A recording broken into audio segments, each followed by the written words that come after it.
हम लोग theory of machine में आगे बढ़ते हैं। थ्योरी ऑफ मशीन्स में आगे जो अगला टॉपिक है आपका वो है फोर्स वाइब्रेशन। ठीक है, वो क्या है? Force vibration. ठीक है, जिससे कुछ और टॉपिक भी हैं आपके इसमें, जैसे क्रिटिकल स्पीड हो गया, ये आता है और सारी चीज़ें, बस कंटिन्यूअस बीम का टॉपिक हो गया। तो ये सब चीज़ें आपके सिलेबस में नहीं है, इसीलिए हम वो सब नहीं करवा रहे हैं। आपका जो सिलेबस में है बस वही करवा रहे हैं, फोर्स्ड वाइब्रेशन। फोर्स वाइब्रेशन यानी आप जो पढ़ते हैं बलात कंपन। तो इसमें क्या है कि एक सिस्टम हम लेते हैं,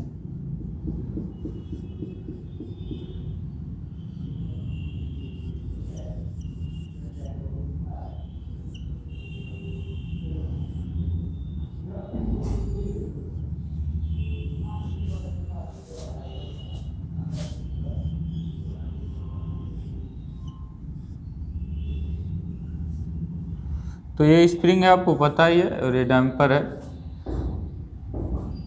इसका ये मेन पोजीशन है। अब बात यह है कि इस पर कोई फोर्स लग रहा है, हमेशा पीरियाडिक फोर्स लग रहा है बाहर से। तो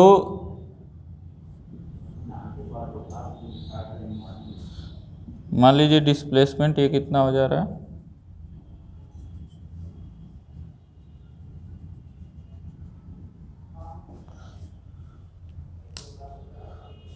कितने का डिस्प्लेसमेंट? x डिस्प्लेसमेंट हो रहा है। कितना डिस्प्लेसमेंट हो रहा है? x। और हमेशा इस पर एक जो है फोर्स लगा हुआ है, जो भी क्या है, एक पीरियाडिक फोर्स है। पीरियाडिक फोर्स का मतलब कि SHM का इक्वेशन होना चाहिए। तो मान लीजिए पीरियाडिक फोर्स जो है उसका मैं वो इस तरह से, यहाँ पे नहीं दिख रहा है तो यहाँ पे दिखा दे रहे हैं। वो पीरियाडिक फोर्स है F, कोई भी साइन ओमेगा टी भी हो सकता है, F0 या F0, sine omega T, cos omega T, जो आप लेना चाहते हैं। चलिए हम कास ओमेगा टी लेते हैं, आप साइन ओमेगा टी भी ले सकते हैं, वो भी फोर्स हो सकता है। तो इस तरह से ये फोर्स है, और इसमें जो फोर्स लगा रहेगा वो कौन सा रहेगा?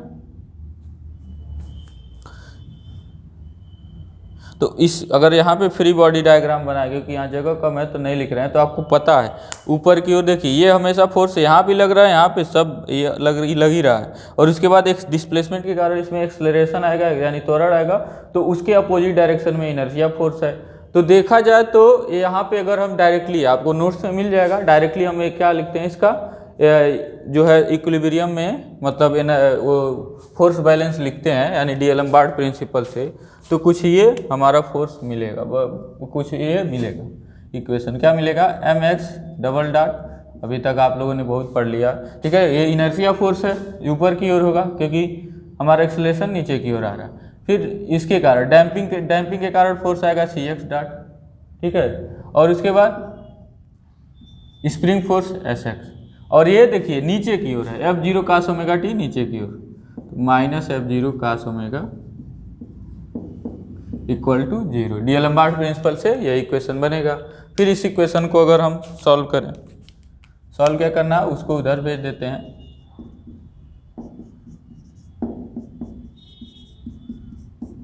F0 cos omega T. तो ये पिछले वाले में ये देखिए, ये भी ये क्या है, वही सेकेंड ऑर्डर डिफरेंशियल इक्वेशन है। तो पिछले वाले में जो पहले हम पढ़े थे, जिसमें फोर्स वाइब्रेशन नहीं था, तो ये टर्म 0 था। ठीक है ना, तो इसके भी सॉल्यूशन हो सकते हैं आप जो पढ़ते हैं। तो इसमें क्या होता है, एक कॉम्प्लीमेंट्री फंक्शन और एक पर्टिकुलर इंटीग्रल। ठीक है ना, पूरक फलन और एक विशेष समाकलन। तो वो जो होते हैं वो इसके हल होते हैं पूरी तरह से। तो अगर जो है इसमें एक अजम्पशन लिया जाए, होता है ना कि आप लोग ऐसे इक्वेशन के बारे में पढ़ेंगे, y = CI + PI। ठीक है ना, तो अगर एक ऐसा स्टेट लेते हैं जो कि प्रैक्टिकली होता है, मान लीजिए प्रैक्टिकली हो सकता है कि स्टेडी स्टेट वाइब्रेशन हो। कैसा हो? स्टेडी स्टेट फोर्स वाइब्रेशन हो। ठीक है ना, स्टेडी स्टेट हो, तब ये CI का मान क्या हो जाता है? 0 के नियर अबाउट हो जाता है, यानी बहुत नेग्लिजिबल हो जाता है। तो इसको हम हटा सकते हैं। तो जो भी इसका सॉल्यूशन आता है, ठीक है ना, एजम्पशन से ही करना है, आपको यहाँ पे बहुत ज़्यादा डीप नहीं जाना है। तो जो अगर हम मान लेते हैं स्टेडी स्टेट के लिए, स्टेडी स्टेट फोर्स्ड वाइब्रेशन के लिए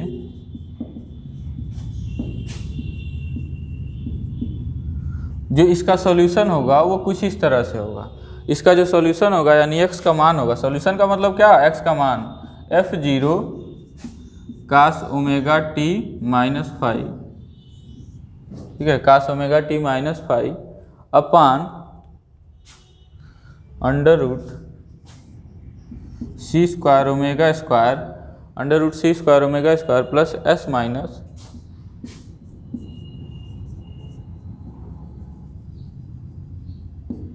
m ओमेगा स्क्वायर, ठीक है। तो ये होता है, और इसका स्क्वायर ये होता है हमारा स्टेडी स्टेट में क्या होता है, ये सॉल्यूशन होता है। स्टेडी स्टेट कंडीशन में हमारा ये सॉल्यूशन होगा। या आपको डायरेक्टली याद रख लेना है, इसका डेरिवेशन भी है, लेकिन आपके सिलेबस में डेरिवेशन की कोई ज़रूरत नहीं है, ना करना है, आपको डायरेक्टली याद कर लेना है। बहुत आसान भी नहीं है, डिफ़िकल्ट भी है, बता सकते हैं, लेकिन उसमें जाने की ज़रूरत हमको नहीं है, यहाँ आपकी आवश्यकता यहाँ पे इसकी नहीं, ठीक है। तो फाई जहाँ पर क्या होता है, फाई जो होता है वो फेज डिफरेंस कहलाता है, और फाई का वैल्यू कितना होता है, फाई जो होता है वो होता है tan इनवर्स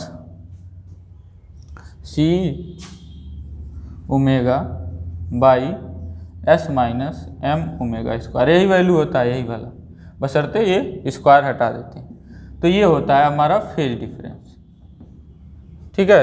यानी स्प्रिंग फोर्स और उस इनर्शिया फोर्स वगैरह में जो होता है फेज डिफरेंस जो आता है उसी को कहते हैं, ठीक है। स्प्रिंग फोर्स और इनर्शिया फोर्स में जो डिफरेंस है उसी को ये फेज डिफरेंस वही है, ठीक है।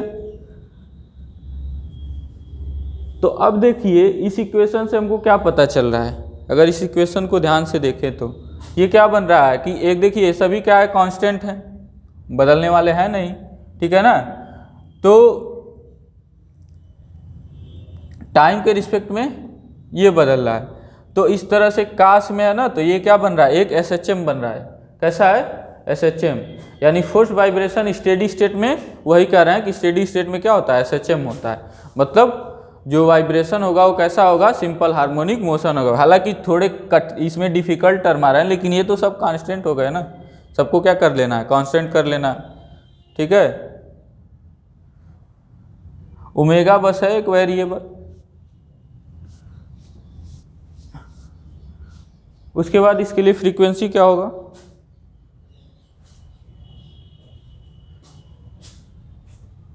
अब इसको मिटाते हैं तो ये आपके लिए क्या हो गया, ये सॉल्यूशन हो गया है। स्टेडी स्टेट फोर्स वाइब्रेशन के लिए ये सॉल्यूशन हो गया। अब उसके बाद आपके लिए आता है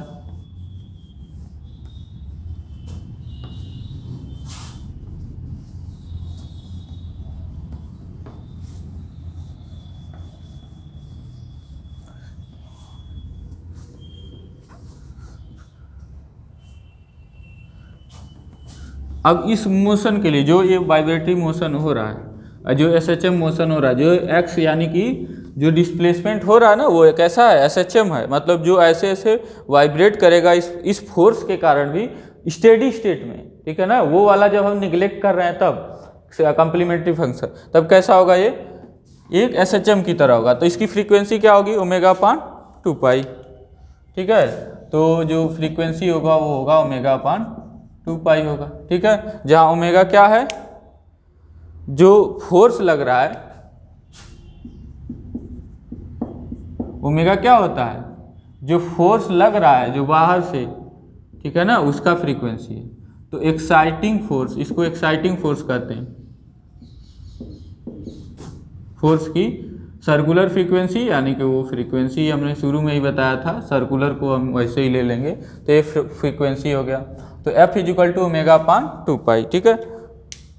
अब एम्पलीट्यूड की बात करें अगर इसके, तो याद करिए वही इक्वेशन जो पिछला वाला, उसी में अगर जो है cos ओमेगा टी क्या हो जाए 1 हो जाए, मैक्सिमम मान क्या होगा cos omega T minus five का 1 होगा, तो उस कंडीशन में क्या हो जाएगा एम्पलीट्यूड हो जाएगा। तो एम्पलीट्यूड को हम x कैपिटल X या फिर x मैक्सिमम से लिखते हैं, ठीक है, या फिर a से भी लिख सकते हैं जिससे आप लिखना चाहें। तो एम्पलीट्यूड का मान जो हो जाएगा वो कितना हो जाएगा f0 अपान यानी f0 अपान अंडर रूट नीचे जो था क्या था s square c square omega square plus s minus C M square उसका होल स्क्वायर, ठीक है। तो ये हमारा जो था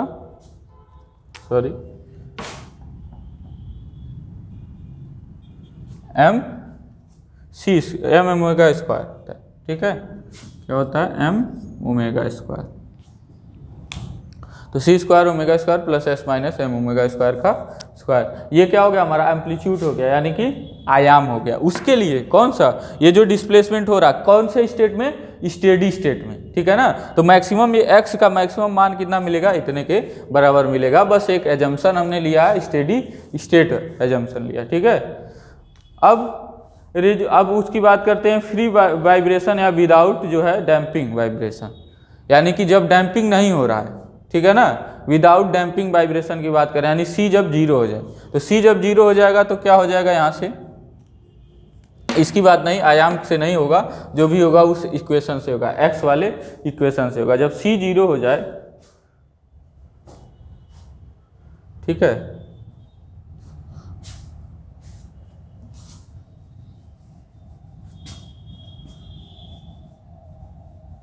यानी सी इसको हटा दे रहे हैं, उसका कहने का मतलब कोई डैम्पिंग नहीं हो रहा है।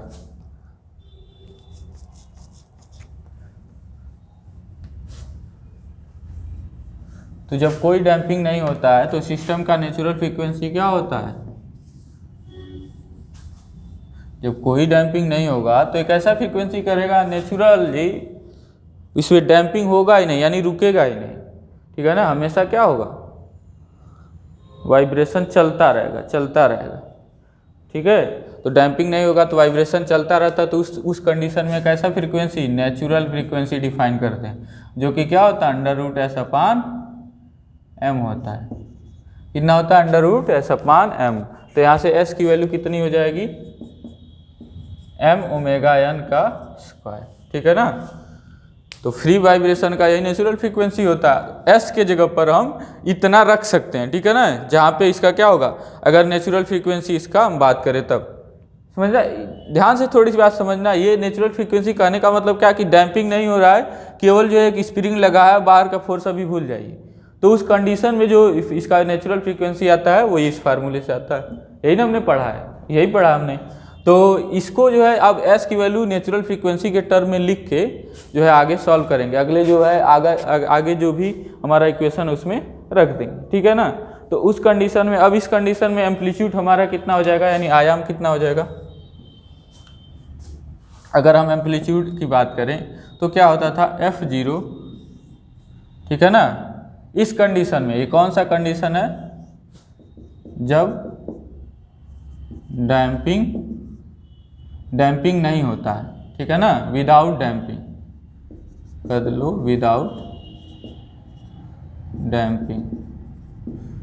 Damping under root c square omega square, जहाँ ओमेगा क्या है, ये इस फोर्स का, बाहर से लगने वाले फोर्स की फ्रीक्वेंसी है ना। और यहाँ पे S minus M omega square. अब एस की वैल्यू क्या रख दें, एम ओमेगा एन स्क्वायर रख दें, ठीक है।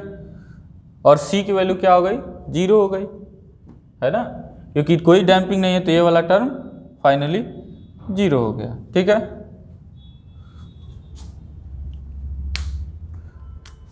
ये प्लस होता है, सॉरी, अगर पीछे अगर माइनस हुआ होगा तो ध्यान दीजिएगा, ये प्लस होता है।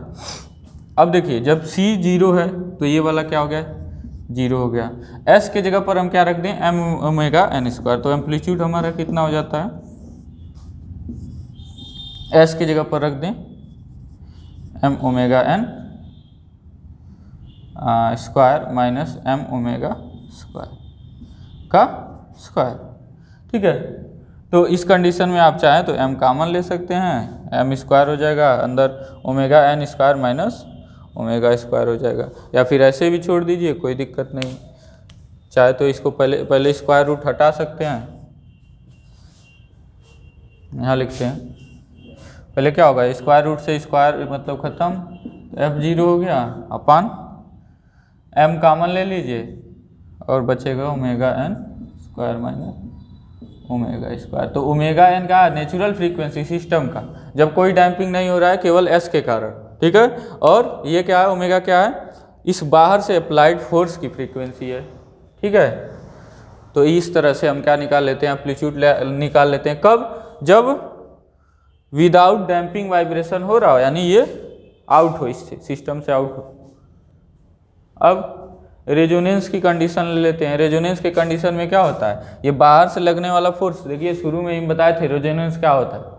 रेजोनेंस शुरू में ही बताया था कि जब अप्लाइड फोर्स की फ्रीक्वेंसी सिस्टम के नेचुरल फ्रीक्वेंसी मतलब ये c नहीं है, बस इसके अंडर में जब वाइब्रेशन हो रहा है यानी इसके बराबर हो जाए तो उसको कहते हैं रेजोनेंस कंडीशन। क्या कहते हैं उसको, रेजोनेंस। और रेजोनेंस कंडीशन नहीं होने दिया जाता क्योंकि एम्पलीट्यूड बहुत हाई हो जाता है, ये वैल्यू और हाई हो जाए।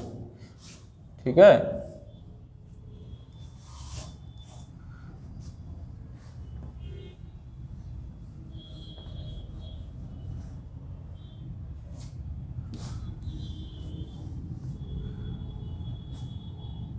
तो देखिए अगर मान लीजिए यहाँ पे ओमेगा जो हो जाएगा ओमेगा n के बराबर हो जाएगा। अगर मान लीजिए डैम्पिंग नहीं है तो मान लीजिए ये भी टर्म जीरो खत्म।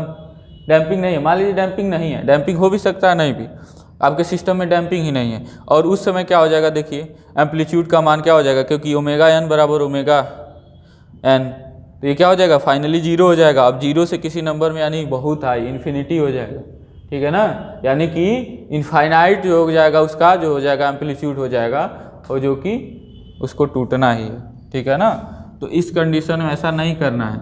और डैम्पिंग अगर है, मान लीजिए डैम्पिंग है भी, जैसे कि एयर फ्रिक्शन प्रैक्टिकली तो डैम्पिंग मिलता ही मिलता है, कितना भी कर लीजिए डैम्पिंग नहीं तो भी एम्पलीट्यूड कुछ तो आएगा, इसका मान तब जीरो नहीं होना, ये मान तो जीरो हो जाएगा लेकिन ये कुछ रहेगा और इसके कारण जो होगा, लेकिन डैम्पिंग जो क्योंकि ये टर्म खत्म हो गया, बस बच रहा है ये टर्म, तो इसके कारण क्या हो जाएगा, जो रेजोनेंस के कंडीशन में जो फ्रीक्वेंसी होगी वो बहुत एम्पलीट्यूड का मान जो होगा वो बहुत ज़्यादा हो जाएगा। तो एम्पलीट्यूड का मान बहुत ज़्यादा हो जाना मतलब इस x का मान ज़्यादा हो जाना बहुत हानिकारक होता है सिस्टम के लिए।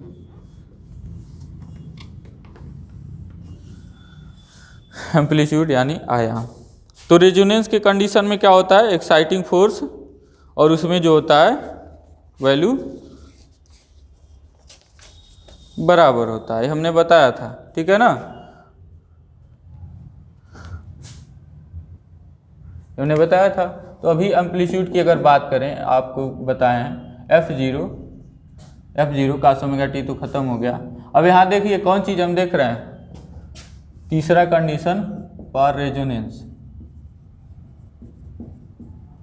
और रेजोनेंस में क्या होता है, रेजोनेंस में जो ओमेगा का मान होता है ओमेगा n के बराबर होता है। तो f0 c square omega square plus s m omega square का स्क्वायर।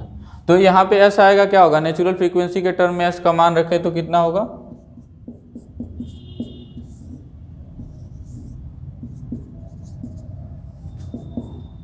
वही होगा m ओमेगा n स्क्वायर और minus m omega n। Resonance के कंडीशन में क्या होगा, ये ओमेगा जो होगा ओमेगा n के बराबर होगा कि नहीं होगा, बिल्कुल होगा। तो ये क्या हो जाएगा, फाइनली जीरो हो जाएगा। तो एम्पलीट्यूड का मान क्या हो जाएगा उस कंडीशन में, रेजोनेंस कंडीशन में एम्पलीट्यूड का मान हो जाता है f0 c ओमेगा। ठीक है, तो ये हमारा हो जाता है एम्पलीट्यूड रेजोनेंस के कंडीशन में। तो सबसे ज़्यादा एम्पलीट्यूड कब आता है, रेजोनेंस के ही कंडीशन में आता है, क्योंकि अब ये बहुत छोटा हो गया और चीज़ों से छोड़ के। तो एम्पलीट्यूड का मान सबसे ज़्यादा इस कंडीशन में आता है, केवल रेजोनेंस के कंडीशन में आता है। अब जो है इसको क्या किया गया है कि आपके लिए एक चीज़ बनाया गया है, मतलब इसको लिख दिया गया है ऐसे a = f0/s, ठीक है ना, और इंटू एस अपान सी ओमेगा। जो एम्पलीट्यूड होगा यानी एक्स मैक्सिमम होगा या कैपिटल एक्स होगा, तो इसको बोलते हैं स्टैटिक कंडीशन में स्टैटिक स्टिफनेस, जो कि फोर्स के कारण, इस फोर्स के कारण शुरुआत में, ठीक है ना, फोर्स के कारण जो होगा, मतलब अप्लाइड फोर्स है, तो अभी मान लीजिए जब शुरू में फोर्स लगाएंगे तो कोई स्टैटिक डिफ्लेक्शन पहले होगा, ठीक है ना, क्योंकि अभी वाइब्रेशन शुरू नहीं हुआ है, तो मतलब काश ओमेगा टी जब जीरो है तो उस समय स्टैटिक डिफ्लेक्शन काश ओमेगा टी, अगर ओमेगा काश टी इक्वल टू जीरो है यानी टाइम जीरो है, तो उस समय काश ओमेगा क्या हो जाएगा, काश जीरो का मान 1 हो जाएगा, यानी कि क्या हो जाएगा F0। तो उस कंडीशन में जो डिफ्लेक्शन जो आता है वो क्या होता है F0/s, ठीक है ना, क्योंकि हम लोग पढ़े हैं स्टैटिक फोर्स जो होता है स्प्रिंग फोर्स, और उसमें S इंटू एक्स होता है, तो ये x क्या हो गया, ये स्टैटिक डिफ्लेक्शन है स्टैटिक कंडीशन में, तो यही F/s है, ठीक है ना। तो इसको क्या बोलते हैं, F/s को, F0/s को स्टैटिक डिफ्लेक्शन बोलते हैं। तो मतलब इस तरह से भी फार्मूला बन सकता है आपका, कहने का मतलब ही, अदरवाइज ये सही है, कोई दिक्कत नहीं है, ठीक है। और यहाँ पे ये ध्यान रखेंगे कि ये जो है ओमेगा n के बराबर हो चुका है, ठीक है ना, तो इसको अब रखेंगे नहीं, क्योंकि ओमेगा जो होगा किसके बराबर हो गया है, ओमेगा n नेचुरल, क्योंकि रेजोनेंस के कंडीशन में ओमेगा नहीं, ओमेगा n के बराबर, तो यहाँ पर कौन सा टर्म होगा, ओमेगा n रहेगा, ठीक है। तो ये हो गया आपका, यहाँ से फोर्स वाइब्रेशन भी आपका कंप्लीट हो गया। अब यहाँ पे आपका जो है इसमें कुछ बचता नहीं है, जो भी आपके सिलेबस में था ये कंप्लीट हो गया है। वाइब्रेशन में हाँ न्यूमेरिकल हैं, 1-2 न्यूमेरिकल जो भी होगा हम करवा देंगे, ठीक है, आप लोग न्यूमेरिकल करिएगा। और कुछ टॉपिक है जैसे कि किसी मशीन में वाइब्रेशन कैसे उत्पन्न होता है, ठीक है, और कैसे उसको ख़त्म किया जाता है, क्या क्या चीज़ें लगा कर, तो ये बेसिकली थ्योरी पोर्शन है। हम आपको नोट्स भेज देंगे, वो आप उसमें पढ़ लेंगे और समझ में भी आ जाएगा आपको, उसमें कुछ है नहीं, ठीक है। इसमें यहाँ पे चिल्लाने से कोई फ़ायदा होगा नहीं, जो अभी आपका जो है कुछ चीज़ें और बाकी हैं उनको जल्दी से हम कंप्लीट कराना चाहते हैं, इसलिए उसको स्किप करते हैं और आपको नोट्स में उसमें मिल जाएगा, ठीक है। तो मिलते हैं आपसे नेक्स्ट वीडियो में अगला चैप्टर लेकर, जो भी होगा, या तो कैम फॉलोअर पढ़ाया जाए या फिर पावर ट्रांसमिशन, कोई तो पढ़ाया जाएगा। तो अब मिलेंगे आपसे नेक्स्ट वीडियो में उस चैप्टर को लेकर, तब तक के लिए शुक्रिया।